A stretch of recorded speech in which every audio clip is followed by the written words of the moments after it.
Welcome to ETV prime. ప్రపంచ స్థాయిలో IT కంపెనీలు భారీ స్థాయిలో తమ ఉద్యోగులకి ఉద్వాసన పలుకుతున్నాయి. ఆర్థిక అస్థిరతతో గ్లోబల్ మార్కెట్లలో ఒత్తిడి, లాభాల క్షీణత, ఏఐ వినియోగం పెరిగిపోవడం ఇలాంటి అనేక కారణాల వల్ల కంపెనీలు ఖర్చులు తగ్గించుకునేందుకు ప్రయత్నిస్తున్నాయి. ఇందులో భాగంగా పెద్ద ఎత్తున ఉద్యోగాలను తొలగిస్తున్నాయి. కరోనా వైరస్ వ్యాప్తి కారణంగా 2019లో మొదలైనటువంటి ఈ ఉద్యోగ కోతలు ఇంకా కొనసాగుతూనే ఉన్నాయి. మైక్రోసాఫ్ట్‌లో 9,000 మందికి ఉద్వాసన పలికారు. అలాగే ఇంటెల్‌లో 20% కోత విధించారు.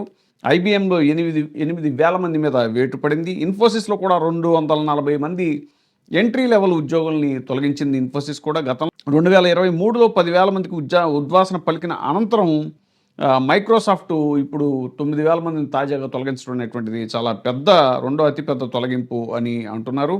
ఇక మరోవైపు చిప్ తయారీ దిగ్గజం ఇంటెల్ తన గ్లోబల్ వర్క్ ఫోర్స్‌లో 20% వరకు కోత విధించేందుకు సిద్ధమవుతోంది.